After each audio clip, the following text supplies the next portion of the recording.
Olá, sejam bem-vindas, sejam bem-vindos. Nós vamos dar início a mais uma sessão de diálogos, de entrevistas, de escuta, do nosso projeto de extensão intitulado Epistemologias do Sul e Cultura Jurídica. Esse projeto, ele tem o protagonismo de 3 programas de pós-graduação, programa de pós-graduação em Direito, da UNOESC, o programa de pós-graduação em Educação, da Universidade Estadual do Rio Grande do Sul, e o programa de pós-graduação interdisciplinar em Ciências Humanas, da Universidade Federal da Fronteira Sul, campus de Erechim. Nesta manhã gelada, inverno de 2023, nós honrosamente recebemos 2 gigantes, não só científicos, mas também humanamente falando. Está conosco o professor doutor Walter Antônio Basso e o doutor Luciano Andreatta. Nesta sessão, nós vamos discutir, dialogar acerca de 3 eixos. O direito à educação, a educação em si e as tecnologias. Então, o meu cumprimento aos senhores, nossos convidados, a qual honrosamente externalizamos o nosso abraço digital, e eu inicio a nossa troca de ideias, ouvindo os senhores inicialmente sobre os seus percursos de pesquisa, sobre o percurso de professor, de cientista. Então, doutor Basso, o que lhe parece fazer ciência, exercer a docência com vistas a essa preocupação investigativa, já que o senhor tem colaborado enormemente com a Academia Brasileira acerca desses grandes temas? Bom dia a todos, é um prazer estar aqui. Eu realmente fico bastante entusiasmado quando vejo um programa como esse, absolutamente interdisciplinar. Até porque eu vejo hoje, e eu falo muito atualmente sobre equação civilizatória, onde eu tento fazer uma metáfora da situação que a civilização se encontra hoje para ver como é que nós podemos atingir, para mim, o que é mais significante hoje na civilização humana, que é a dignidade humana. Né? Uma coisa tão difícil de ser alcançada em função do confuso processo civilizatório que nós estamos exercendo, inclusive através da própria ciência, né? Às vezes colocando a ciência como vai resolver tudo, vai não sei o quê, etc. e tal. Inclusive essa empáfia do ser humano, né? Como já diz o Harari naquele seu livro, O Homo Deus, em que a gente acha que dentro de 5, 10 anos nós vamos ser absolutamente invencíveis, inclusive em relação à natureza. Então é muito difícil te responder o que eu penso em relação à ciência, que eu me julgo, pelo menos, apesar de vários trabalhos acadêmicos, várias participações acadêmicas, eu me julgo muito mais um educador do que um cientista, indubitavelmente. Porque eu acho que na educação, e não estou falando só na educação formal, de alfabetizar, de trazer conhecimento, mas é na educação principalmente humana, de entender esse processo alucinante que nós vivemos hoje no mundo contemporâneo, onde a gente tem guerras, tem fome, tem desigualdade, Eu ainda não consigo ver um sentido para isso que nós chamamos hoje de ciência, somente na busca de, entre aspas, evolução humana no sentido tecnocientífico. Né? Então fica aquela coisa, porque o homem vai chegar a isso, vai chegar ao quê? Se ainda não conseguiu chegar na mínima dignidade, ou na mínima dignidade humana. Então, só para que vocês tenham ideia, eu sou engenheiro mecânico, eu trabalho hoje na Universidade Federal de Santa Catarina num programa de pós-graduação que procura trabalhar a educação científica e tecnológica, mais no sentido de entender por quê, para quem e para quem que nós fazemos isso. Né? Então, quando você me convida, ou quando eu sou posto a conversar sobre esse tipo de coisa, sobre a questão da ciência, sobre a questão da tecnologia, sobre a questão da educação, a minha preocupação não é tanto definir, ciência é isso, tecnologia é isso, educação é isso. Não tem muito sentido. Eu sempre vejo como sentido maior do ser humano, e eu talvez pela minha idade atualmente, de tanto que eu já fiz, que eu já estudei, que eu já li, que eu já escrevi, só tem um objetivo, isso que nós estamos fazendo hoje como educadores, seja como cientista, como tecnólogo, como professor, seja lá o que for, que é atingir a mínima dignidade humana para você, Thaís, para o Luciano, para mim e para todos, independentemente daquilo que a gente pensa ser a área de atuação que a gente tem. Então, seja na área jurídica, seja na área humana, seja na área tecnológica, seja na área médica, todos nós temos que ter esse objetivo com a educação, com a ciência, com seja lá o que for, que é atingir a mínima dignidade humana. E é uma coisa que está cada vez mais difícil. Nós passamos por situações absolutamente anacrônicas em que isso era absolutamente desprezado, né? Desprezível. Desprezível no sentido de que governantes, etc., tal, e vocês sabem do que eu estou falando, desprezavam esse tipo de coisa, onde nós vimos, por exemplo, pessoas pegando lixo no caminhão de lixo para alimentar seus filhos dentro de casa, e alguém me vinha com aquela empáfia, dizer, não, a civilização humana está cada vez mais interessante, etc., tal. Isso são efeitos colaterais. E eu, na qualidade de educador, de cientista, que se é que alguém queira me chamar de cientista, de tecnólogo, se alguém quer me chamar com esse tipo de situação, só vejo uma questão para que a gente possa definir nos nossos programas de pós-graduação, nos nossos programas educacionais, que é tentar melhorar esse processo civilizatório, tentando buscar a mínima dignidade humana. Então, esse é o professor Walter Basso, que eu gosto de ser chamado de professor muito mais do que cientista, porque eu sou um professor, eu sou um educador que educa, inclusive, a mim, nessa jornada longa que a gente vem fazendo em tentar colocar o processo civilizatório menos cruel e mais humano. É isso aí, mais ou menos, a ideia do que eu penso sobre essa questão. Perfeito. Mais uma vez, bem-vindo, doutor Luciano, sobre ciência, sobre educação, sobre tecnologia.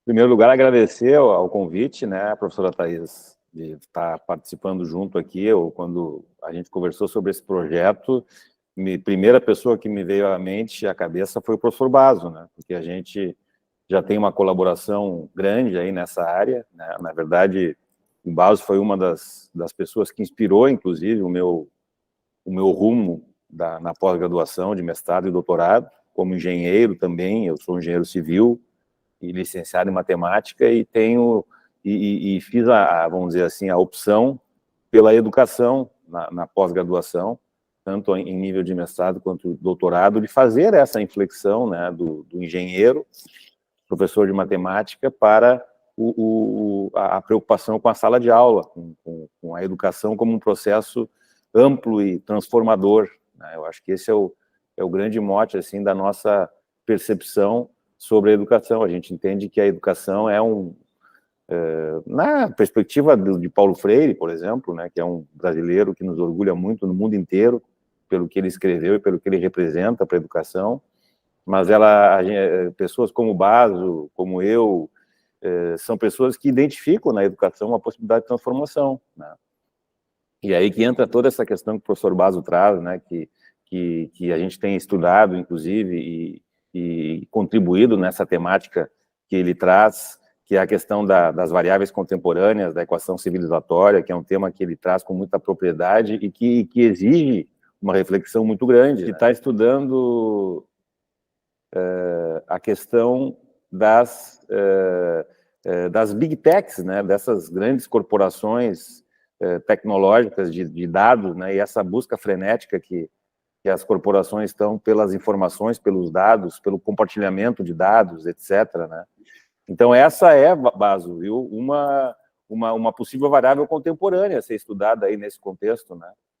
Quer dizer, como é que isso interfere na distribuição de renda, né, no poder sobre a própria civilização e a própria sociedade, na medida em que 5 ou 6 grandes corporações estão se apropriando de dados de toda a civilização, né, e usando desses dados para fins privados, né? Então, isso é, sim, preocupação de engenheiros, isso deve ser preocupação da área tecnológica. Nós não fazemos a tecnologia só para ser sem que se analise o fim dela, né? O objetivo dela, da implementação dessa tecnologia. Então, acho que essa é uma das questões que o Basso já traz há bastante tempo, né? que são os estudos originais de ciência, tecnologia e sociedade, né, quando os engenheiros resolveram, né, parte dos engenheiros resolveram se preocupar com o fim e o uso da tecnologia que eles produzem. Né? Então, um pouco, gostaria de colocar, então, inicialmente, essas questões. Perfeito, perfeito. Então, os termos cidadania, dignidade humana, direito humano à educação, equalização, tecnologia e emancipação foram alocadas nessa primeira parte, né, da fala dos nossos convidados. E a mim me parece que está muito claro, né, nós temos toda uma historicidade de garantia à educação enquanto normativa, enquanto legislação, mas nós, a cada início de ano, nos deparamos, né, com um número ainda significativo de crianças, de estudantes que estão fora da escola, ou que são analfabetos funcionais, e também é alocado esse enfraquecimento e esse distanciamento entre o ato de educar e o fazer científico. E o professor Baggio tem se dedicado muito, né, ao fazer científico, ao pensar o mundo fora daquele eixo arcaico moderno, né? Eu não sei se está correto, mas me parece, temos que pensar o mundo moderno humanizado, ou muito mais humanizado do que dentro dessa categoria conceitual, que é o moderno e a modernidade. O que lhe parece, professor? Veja, isso é uma questão que eu discuto há muito tempo, e eu acho que realmente a gente tem que repensar não só as questões legais, as questões funcionais, ou seja lá o que for da educação. Nós temos que repensá-la filosoficamente. Né? Nós temos que repensá-la. Eu, inclusive, num desses livros que eu falei para vocês aqui, nesse livro aqui, eu tenho um capítulo que se chama A Educação Desobediente. Não adianta a gente ficar só nesses parâmetros e cumprir currículos e cumprir emendas. Então, nós temos que reformatar, inclusive, por causa das nossas crianças e dos nossos jovens que estão aí, que eles não têm mais, por mais que seja difícil dizer isso, eles se sentem aburridos ou aborrecidos com o tipo de formação que nós estamos trazendo para eles. Então, nós temos que repensar tudo isso, Thaís. Não é só uma questão de refazer currículos, de refazer normas, ou seja lá o que for, as questões legais que são fundamentais também, indubitavelmente, mas nós temos que repensar como é que nós vamos trabalhar com os nossos alunos esse mundo que está posto aí, principalmente fundamentados na questão entre máquina e ser humano, onde não é só uma questão de romantismo de quem escrevia lá o Asimov, etc., tal, que as máquinas iam tomar um lugar importante. Não é que elas estejam tomando um lugar importante, vai lá. Em suma, esse processo todo atropelado que nós estamos tendo em termos de educação, onde nós estamos com essa geração que não trabalha mais, que não tem mais emprego, que está se acostumando a viver com os pais, não é por uma questão de que não quer sair da casa do pai, não tem onde ir. E nós estamos, na nossa educação, pensando nisso com muita, como é que eu poderia dizer, com muita profundidade, né? Se fala muito em ensino técnico no Brasil, que temos que formar mais técnicos, porque a empresa... nós precisamos formar mais gente reflexiva para saber o que nós vamos fazer nesse processo terrível que é numa situação em que a máquina vem tomando os empregos e os seres humanos vêm tomando os subempregos, e essa concentração de renda, essa pirâmide, vai ficando cada vez mais pontuda em função de tudo isso que nós estamos discutindo, Thais. Então, nos nossos programas de pós-graduação, principalmente, nós temos que trazer os nossos alunos não só para fazer teses ou mestrado, ou seja lá o que for, teóricos, mas sim questões que tragam isso de novo para a sala de aula, que tragam isso de novo para a discussão entre a formação dos professores, porque nós estamos sendo atropeladas por uma citação que todo mundo diz, mas é normal, a civilização sempre foi isso, e nós temos que repensar que tipo de diálogo, que tipo de reflexão nós vamos ter que trazer, inclusive, nesses papos que a gente vem batendo, entre aspas, né? Para tentar solucionar certos problemas que geralmente caem nas questões legais, nas questões burocráticas, nas questões mais voltadas à questão técnica, e a questão da reflexão sobre a situação humana perante um processo civilizatório avassalador, cruel e possessivo, que nós não estamos dando conta de fazer. Como, por exemplo, essa discussão, o que nós vamos fazer com os empregos dentro de um processo capitalista que está se autodestruindo, inclusive, está dando tiro no pé, porque está tirando cada vez mais consumidores, porque os consumidores não têm mais direito ao trabalho, não têm mais direito ao ganho, para que, então, essa dignidade seja alcançada. Eu sempre dou um dado estarrecedor, por exemplo, nessa última reunião de Davos, que reúne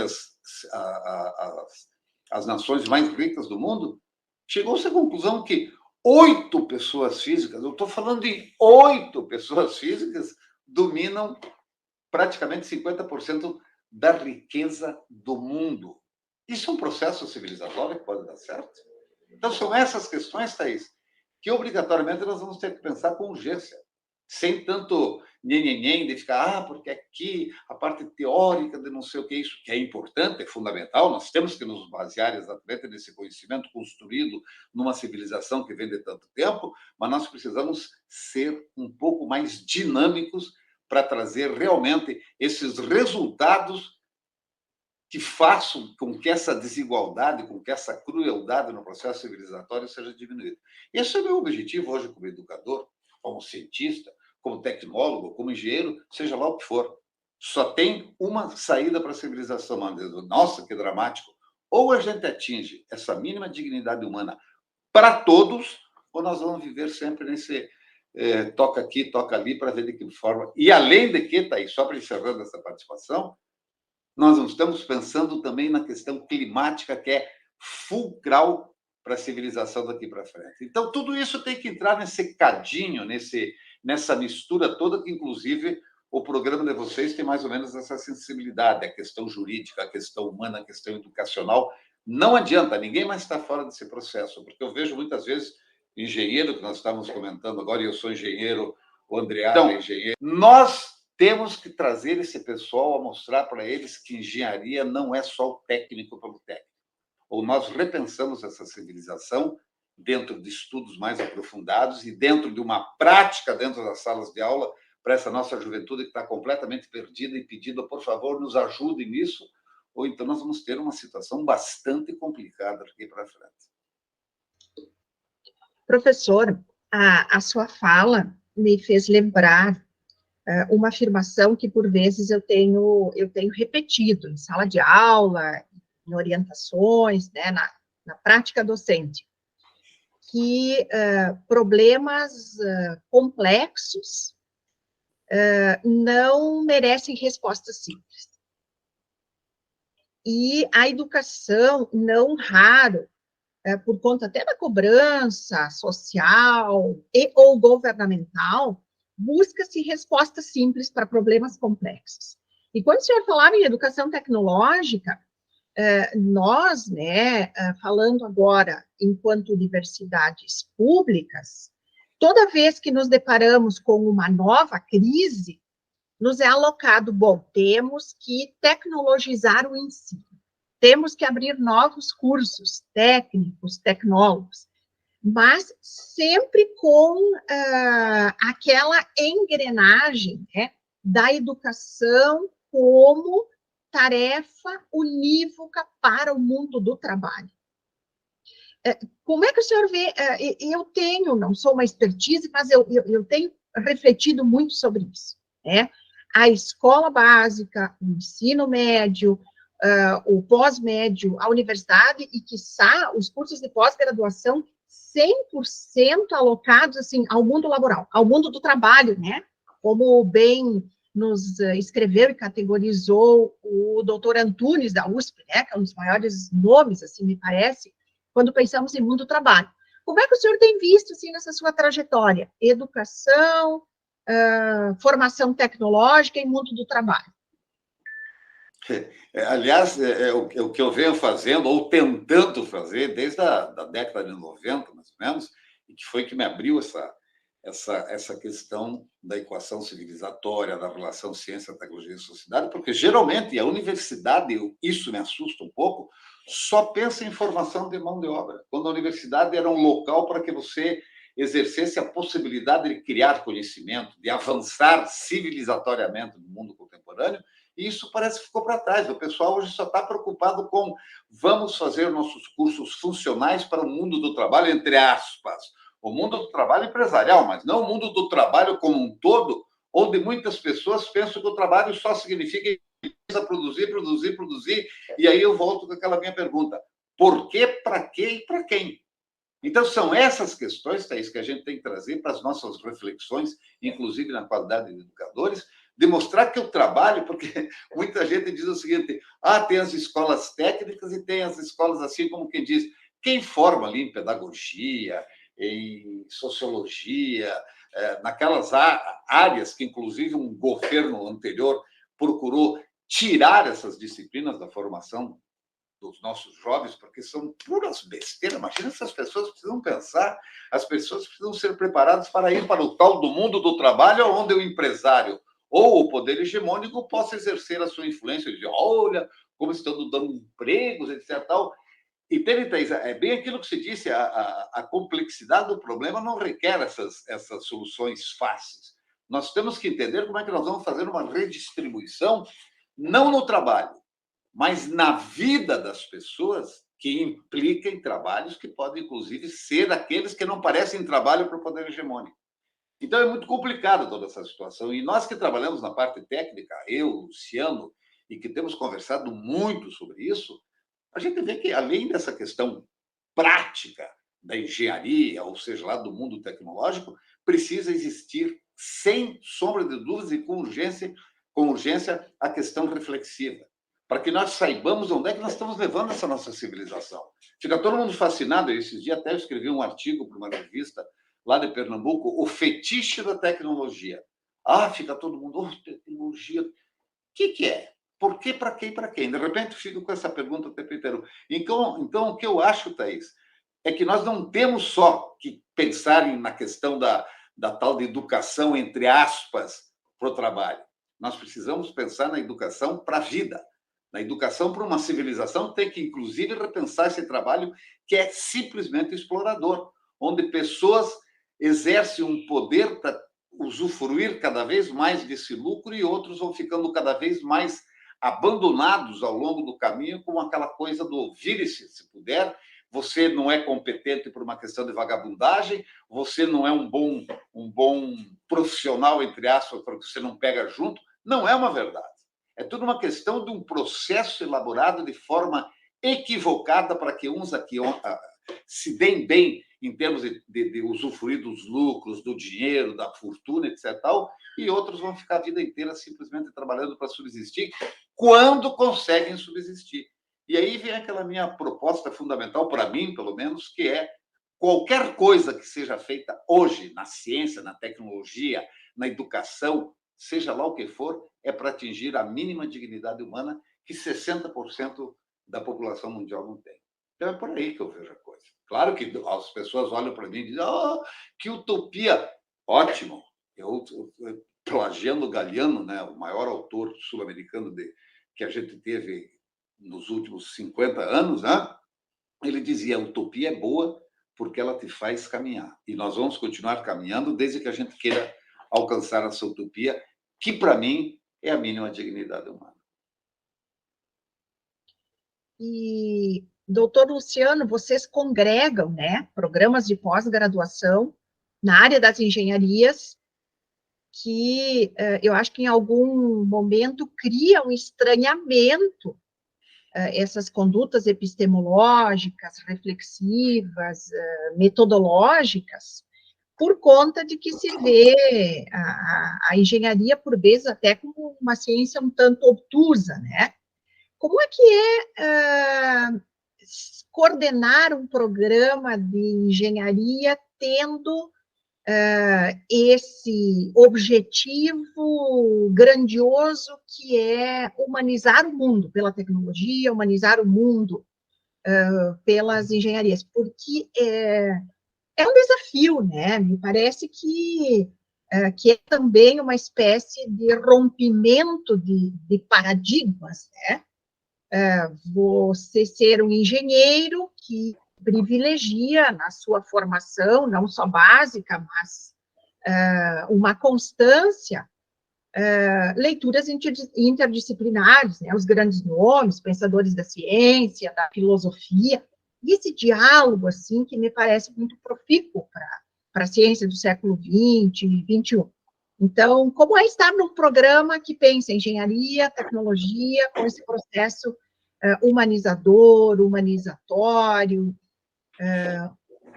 um pouco esse debate. Bom, Thaís, sempre foi um desafio, né, para nós, oriundos da área da engenharia, fazer essa reflexão, né? Eu lembro que quando eu estava cursando a engenharia, eu já fiz algumas disciplinas na Faculdade de Educação, como curso 2, a gente chamava na época, né? Que eu já tinha a ideia de ir para uma licenciatura, de ser professor. Então, me chamava muito a atenção, né, a mudança de ambiente, né? A gente saía de uma realidade onde os alunos estavam todos enfileiradinhos e ficavam, na maioria das vezes, na modalidade da aula expositiva, sem diálogo, né? E aí, lá na Faculdade de Educação, o contexto é completamente diferente, as aulas em círculo, a discussão acontecendo, etc., né? Sem querer, vamos dizer assim, fazer um maniqueísmo aí de duas realidades diferentes, mas o fato é que a formação em engenharia, uma coisa que eu sempre falo, né, chega a ser surpreendente isso. O estudante de engenharia, não tô nem falando da questão epistemológica e filosófica, ele não estuda a história da tecnologia. Na maior parte dos currículos de engenharia não tem a disciplina de história da tecnologia. Então, como é que eu vou ser um protagonista do desenvolvimento tecnológico se eu não estudo a história da tecnologia, da ciência, sendo um futuro engenheiro, né? Então, isso aí mostra que, na verdade, um pouco do que o Baso já trouxe ali, né? A engenharia reproduz, né? A engenharia como instituição no Brasil, ela reproduz o modelo hegemônico. Ela reproduz o modelo. Não há espaço para uma reflexão crítica e para tentar, em alguns momentos, contradizer o que a hegemonia, o que o poder hegemônico traz, né? Isso é importante para qualquer formação, tu discutir o poder hegemônico e tu propor alternativas, né? Na hora de fazer, por exemplo, um grande empreendimento de engenharia, eu preciso discutir o impacto desse empreendimento para aquela comunidade, né? Para aquela sociedade, né? Quais vão ser os benefícios e quais não serão, né? Para quem, aquilo que o Baso traz, para quem que aquela tecnologia vai se destinar. Então a questão da soberania tecnológica, por exemplo, né? A gente vê hoje, por exemplo, essas grandes companhias aí por exemplo, logística e transporte, a gente vê que aqui chega simplesmente a ponta da cadeia, né? São esses rapazes aí que ficam no sábado de noite, de madrugada, transportando de bicicleta alimentos, né? Esses entregas de alimentos e tal, que é a ponta da cadeia, né? Enquanto o proprietário dessa rede recebe lá 15%, 20%, 25% em cima de cada operação, sem correr risco nenhum, sem ter veículo nenhum, e aí vai dizer, mas que legal essa plataforma que possibilita emprego, para quem, né? Emprego para quem? Entende? Então, e ao mesmo tempo o jovem, está se criando uma cultura no Brasil de que o jovem tem que ter uma startup, né? Hoje, conseguiram vender a ideia para o jovem que para ele ter sucesso ele tem que empreender e ter uma startup, né? Nada contra a startup, eu acho um baita instrumento de criação, de desenvolvimento tecnológico, de inovação, só que não pode ser generalizado dessa maneira, né? De uma maneira que parece que ter emprego, aí a pergunta é, esse movimento, essa cultura que está se criando, ela é, vamos dizer assim, ela tem um fundamento efetivo ou ela tem um interesse de repente, ninguém mais querer ser empregado, aí um monte de questões aí acabam sendo desnecessárias do ponto de vista da cobertura social que o trabalhador precisa, né? Então, um pouco por aí as reflexões. Thaís, me permite só complementar o que o Luciano falou, e eu assino embaixo tudo que ele falou, e inclusive essa questão, você chega numa escola de engenharia, ou numa escola de economia, ou numa escola posta para formar mão de obra para a empresa, A primeira questão que se fala é empreendedorismo, como se todo mundo fosse ser empreendedor. Talvez o conceito de empreendedorismo, de querer trabalhar, de querer ir para frente, tudo bem. Eu quero saber, daqui a pouco, para quem que vai se vender o produto de todos esses empreendedores. Não existe mais uma ideia de criar uma questão em que todos possam usufruir dessa questão do trabalho. Inclusive, aí vem a reflexão anterior sobre o que é o mundo do trabalho, né? Aliás, eu sugiro um livro bastante interessante do Domenico Di Masi, que é um sociólogo italiano, onde ele escreve um livro bastante portentoso chamado O Futuro do Trabalho. É muito interessante ler isso, porque não se vê com pessimismo essa questão. Se vê apenas como uma possibilidade de nós repensarmos o que nós queremos com isso. O homem está feito aqui, o homem, na qualidade de ser humano, ele está feito aqui é para usufruir da vida que lhe é tão cara e tão curta, inclusive, né? Para que ele possa usufruir das benesses e não simplesmente ficar trabalhando apenas para subsistir e não ter mais a noção de que ele possa ser parte de uma sociedade que pense coletivamente no bem-estar de todo mundo. Então, são essas questões que a gente tem pensado no mundo da engenharia e que, às vezes, a gente... O Luciano sabe melhor que eu, e eu sei bastante bem isso. Você é simplesmente um produto refratário para o que se pensa em engenharia. Como vem com essas besteiras, com essas bobagens, isso aí não é conosco. Nós temos que produzir. Por quê, para quê e para quem? São essas questões que nós estamos, inclusive, discutindo contigo aqui, em termos da questão da tecnologia, da ciência, do direito, do balé, da dança. Tudo está reunido no mesmo arcabouço, ou seja, no mesmo barco. Não tem mais essa coisa de dizer, eu sou responsável por isso, você é responsável por aquilo. Claro que tem as ideias de profissões determinadas, mas o processo civilizatório é uma responsabilidade de todo mundo em conjunto. É isso que nós temos que começar a apostar, sob pena de nós termos quase uma questão, como é que eu poderia dizer, irreversível, se nós não começarmos a pensar nessas questões dentro da educação. Professores, aproveitando esse viés da educação, né? Nós passamos por um período pandêmico em que se questionou muito o conceito civilizatório, condutas humanas, individuais, coletivas, e, por outro lado, se exigiu um uso, né, da tecnologia por conta dos equipamentos, dos instrumentos, que não existiam majoritariamente no campo da educação, eram usos assim, muito específicos, muito pontuais.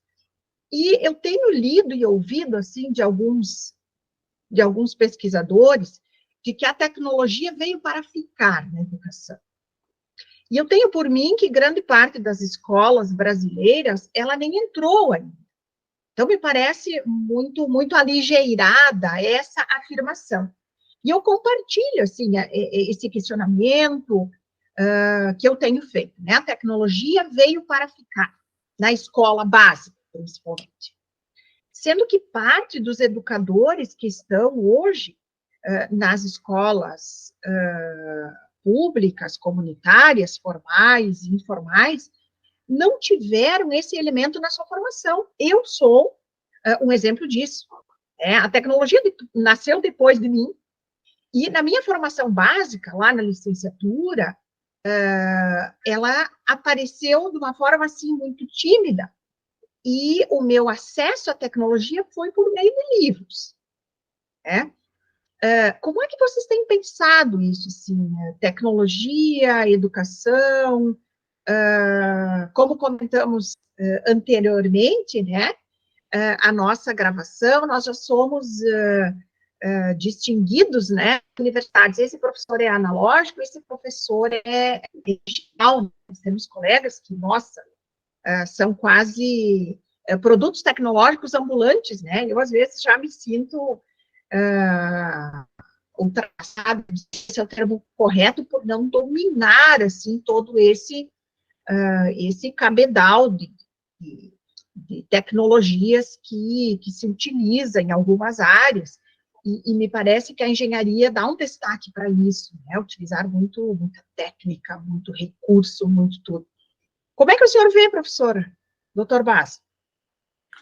Bom, primeiro eu devo dizer que eu acho que... Opa, desculpa aqui que tocou meu telefone, eu já... E para variar daqueles que vêm pedir... Bom, isso... eu tenho, Thaís, uma preocupação muito grande com essa questão da tecnologia na educação, e não a educação entendendo a tecnologia, entende? Porque eu, durante a pandemia, ou a partir de 2020, praticamente, eu fiz mais do que... Estaria exagerando, umas 100 lives para o mundo todo. E chega um tempo que isso estoura. Chega um tempo... Claro, ó, veja a possibilidade de eu, você e o Luciano estarmos podendo conversar, que é espetacular. Mas está faltando o cheiro de gente.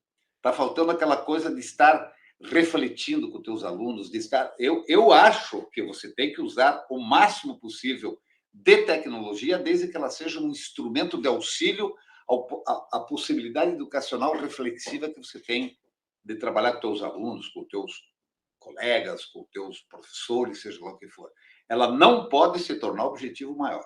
Né? Veja o que está acontecendo, por exemplo, na Dinamarca, na Suécia, nos Países Baixos, principalmente, em relação a essa discussão que nós estamos tendo aqui.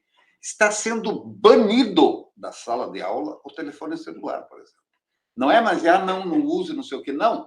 O aluno, principalmente no ensino médio e do ensino fundamental, está entrando na sala de aula e deixando seus telefones lá num recipiente que não pode mais ser utilizado. A questão, por exemplo, dos livros só através de tablet, etc., eles estão recuperando, eu não sei se é por uma questão de fetiche, inclusive, mas é uma questão cognitiva, eles estão recuperando essa ferramenta indispensável para que você não crie só autômatos que sejam funcionais por um processo que ele vai elaborar depois entre a tal de profissão ou a tal de educação para o mundo de trabalho. Está sendo tentado, pelo menos, a recuperação do processo reflexivo. Isso não importa que seja lá com tablet, ou seja lá o que for, mas ela precisa voltar a ser a permanência principal do cidadão na hora de construir conhecimento. E não mais ou menos... Agora, o que vira uma aula? Vira quase que um espetáculo, e o espetáculo está aí disponível nesse bichinho aqui, ó, em que a piazada está o tempo inteiro grudada.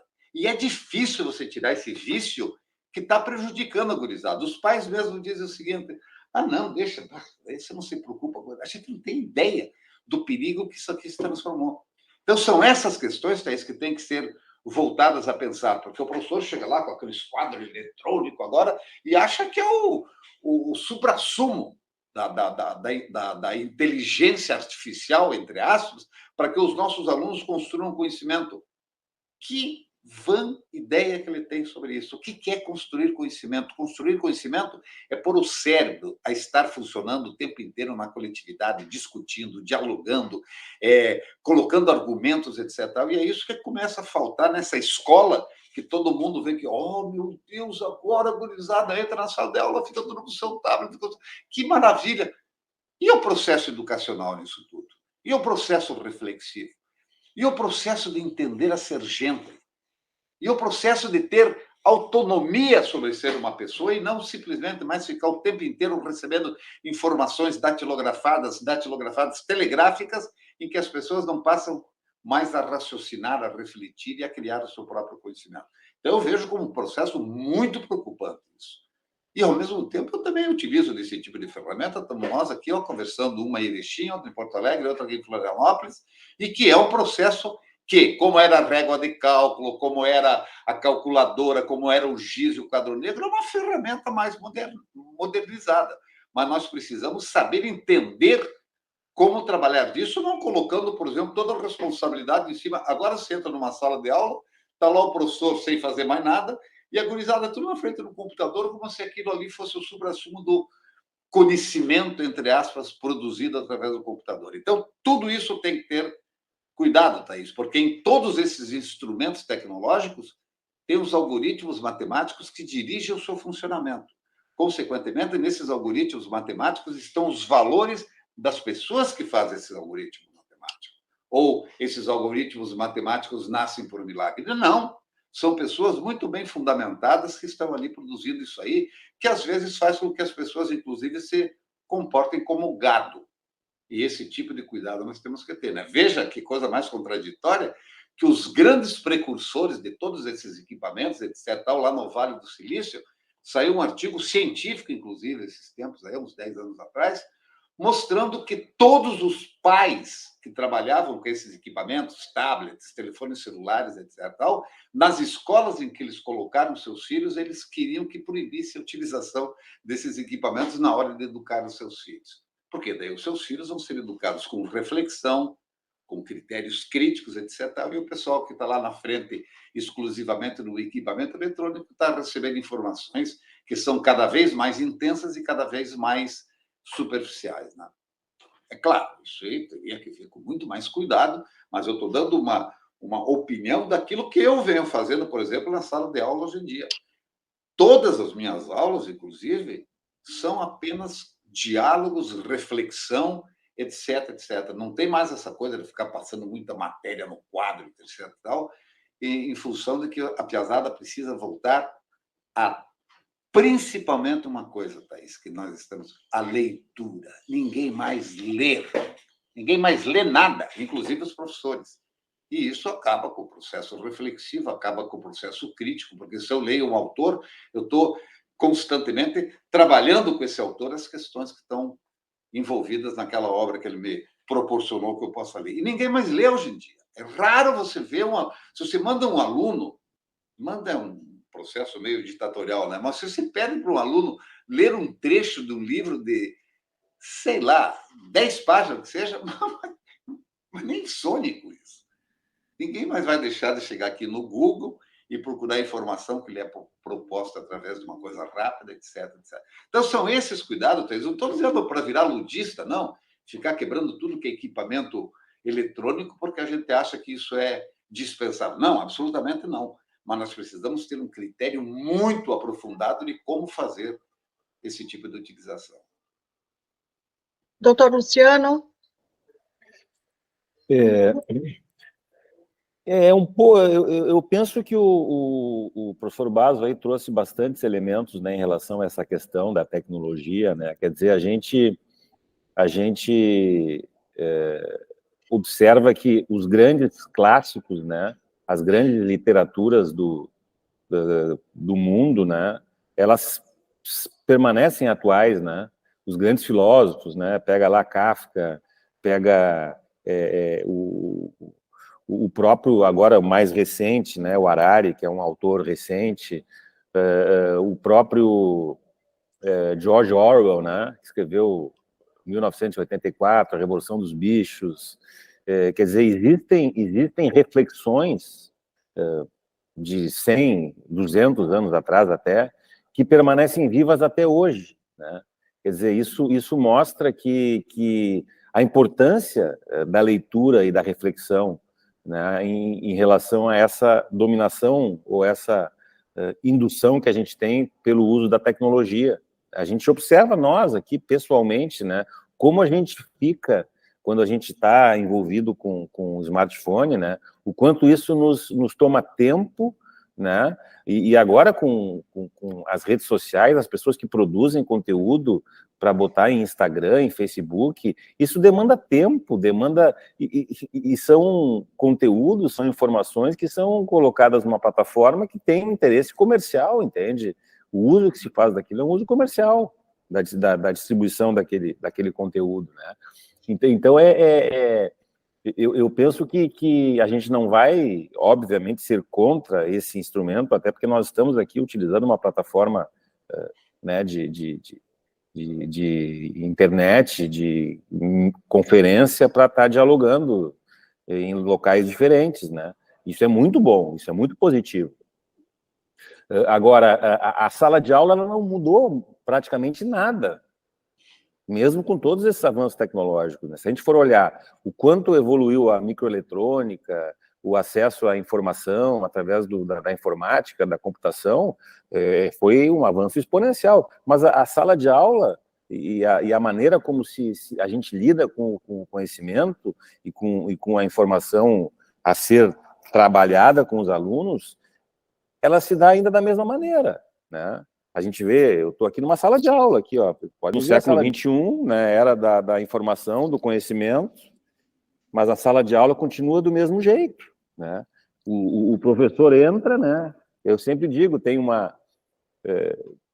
um dia que eu trabalho matemática no terceiro, no quarto período, e no quinto período tem o último período da tarde, e entra o professor de filosofia para filosofar durante 45 minutos. Os primeiros 10, 15 minutos não tem filosofia, né? Os alunos vão se colocar nas suas classes, vão se acalmar, vão se tranquilizar, aí começar a fazer a filosofia. Então, assim, não adianta vir. Aí vem a questão do fetiche tecnológico que o Baso traz, né? Não adianta vir com toda essa parafernália tecnológica para dizer que tudo se faz de maneira automatizada, se as pessoas não estão ainda nem conseguindo, nós não temos até questões civilizatórias básicas, a gente não está tendo condições de ter nesse mundo.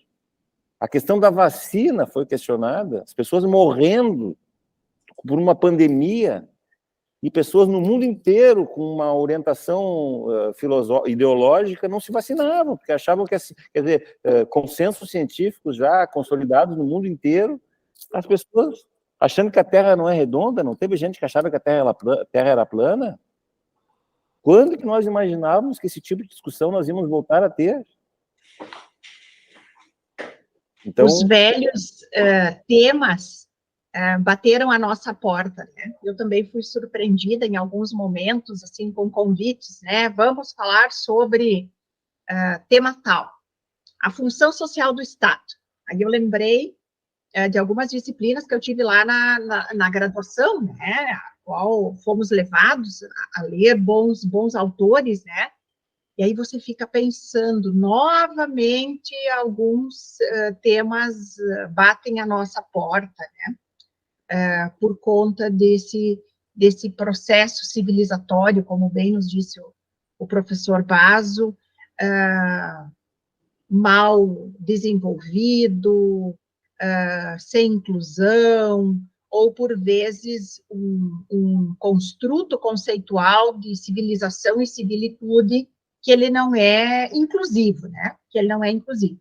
Mas, pegando um pouco essa questão da produção de conteúdos para as plataformas, a quantidade de tempo que se disponibiliza, né?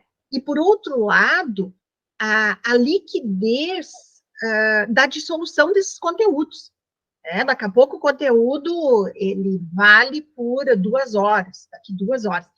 E essa é uma preocupação que eu também tenho enquanto universidade, né? Além de nós estarmos todos imersos na sociedade do cansaço, a sensação de que o tempo não é mais nosso, o que nós temos mais precioso, né, enquanto seres humanos, é o tempo. O que nós emprestamos, às vezes, para produzir um artigo, um trabalho, pensar numa máquina, numa startup, é o tempo. E esse tempo vai. E essa pressão constante, né, de que tudo tem que ser ressignificado, atualizado, modernizado, nos leva a ser uma geração, assim, de consumir muito, mas também produzir algo que nem sempre é tão complexo, porque pensar exige, né?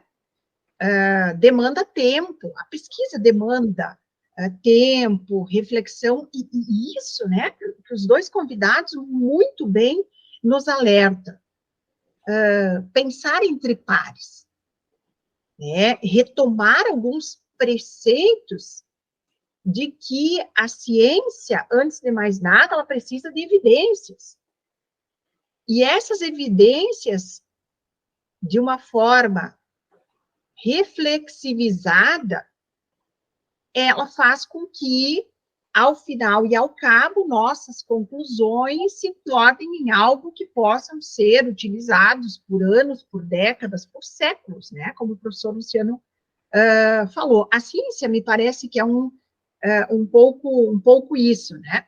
Mas essa pressão, e ela invadiu também o nosso campo de pós-graduação, né, com esse processo do produtivismo que nos coloca metas. A cada ano temos que publicar tantos artigos, tantos capítulos de livro, temos que organizar tantos livros. Me parece que esse processo hegemônico, né, que vocês também bem colocaram, ele não só se consolidou, como cristalizou-se também dentro das universidades e dos programas de pós-graduação, porque a cada final de 4 anos nós temos que prestar contas, nós temos os nossos conceitos, as nossas médias, né, essas métricas também interferem na qualidade dos nossos pensares científicos. E nós que dialogamos com as comunidades científicas internacionais, né, esse espanto dos nossos pares, para além da cartografia política, né, brasileira, às vezes não é possível que vocês tenham que, entre aspas, prestar contas do pensar de vocês. Doutor Vaz, o que lhe parece essa minha reflexão? E o que me parece é que, graças a Deus, eu não preciso mais prestar conta para ninguém desse tipo de coisa, não quero saber de CNPq, de CAPES e outras coisas. Porque tem que fazer um ponto para... Eu escrevo primeiro por prazer daquilo que eu estudei. Eu sei muito bem, Thaís, eu não estou dizendo que isso não exista, essa pressão constante. Você chega, às vezes, num programa de pós-graduação, eles só pensam, eu tenho que escrever um artigo aqui. Ninguém mais pensa e diz, eu preciso entender o que está acontecendo. É uma obrigatoriedade que também castra a possibilidade das pessoas produzirem muito mais em termos de construção de conhecimento. Mas está posto aí, etc, etc. E eu insisto cada vez mais com a minha verbologia, que eu quero simplesmente ser contundente com determinados aspectos, que nós temos que repensar exatamente essas questões que você está, inclusive, trazendo à tona. O que nós vamos fazer com esse tipo de coisa? O que nós queremos, afinal de contas, com esse tipo de construção de conhecimento em cima de uma educação que está capenga e, principalmente, hoje nós estamos cada vez mais dilacerados pela questão da falta de diálogo, etc. E cá para nós, né, a pandemia foi uma catástrofe. Ela ampliou sobremaneira esse tipo de sobrevivência através, inclusive, da falta de diálogo. E nós estamos aqui com esse tipo de comportamento hoje, meio como decorrência da própria pandemia, né? Ou seja, nós temos um instrumento para poder discutir essas questões, o que é positivo, mas, ao mesmo tempo, nos tira uma coisa muito importante, inclusive, no processo de repensar tudo isso que você, Thaís, trouxe com muita propriedade agora, pela falta de empatia, pela falta de estar junto, pela falta do cheiro de pessoas, inclusive, que é um processo significativo na construção do conhecimento, indubitavelmente. Ninguém vai me dizer que com essa palidez, com essa coisa da gente estar numa tela o tempo inteiro, alguma coisa muito importante nasça em termos de insight para que a gente reaprenda a refletir, a conversar, a dialogar, etc, etc.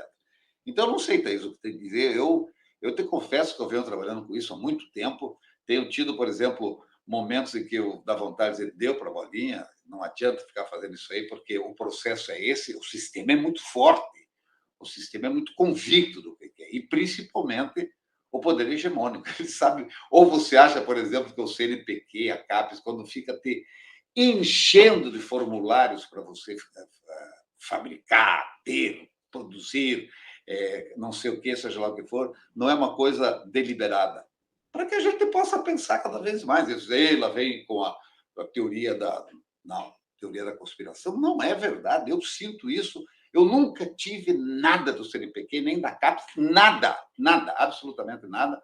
As pessoas dizem, mas como, Bas, você podia ser pesquisador, realmente me desinteressei desse tipo de coisa, porque eu escrevi até hoje 12 livros e mais do que 300 artigos, e não tem esse tipo de mérito junto ao CNPq e à CAPES, porque eu acho que muito mais importante do que isso é ficar produzindo isso, aspas, mesmo que amadoristicamente falando, para que você possa realmente construir conhecimento. Essa amarração o tempo inteiro de dizer que você tem que fazer isso, que tem que fazer aquilo.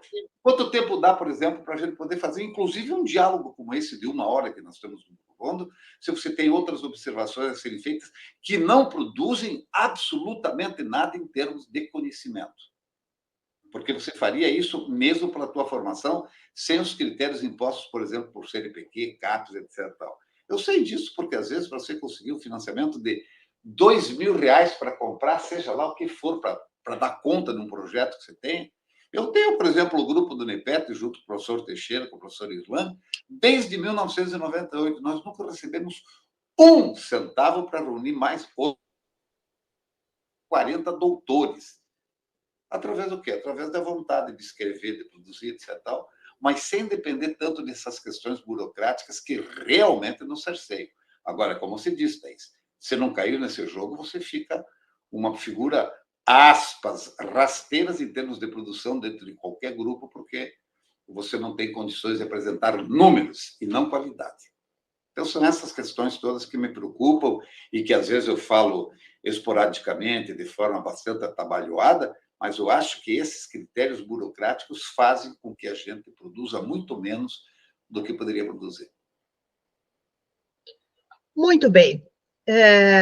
Vamos nos encaminhando, né, para o encerramento desse nosso belíssimo encontro. Essa sessão, eu não tenho dúvidas que ela se tornou, assim, possibilidades de muitos desdobramentos para os nossos assistentes, para os nossos cursistas, alunos, jovens pesquisadores, e foi uma manhã de muitas aprendências. Eu agradeço, né, em nome dos docentes e discentes coordenadores que me acompanham nesse projeto, que nasceu de uma roda de conversa e se institucionalizou e hoje tem colaborado com o processo formativo básico e também complementar nessa perspectiva de pensar a ciência no plural, a episteme no plural, as metodologias, os processos e as técnicas, os caminhos utilizados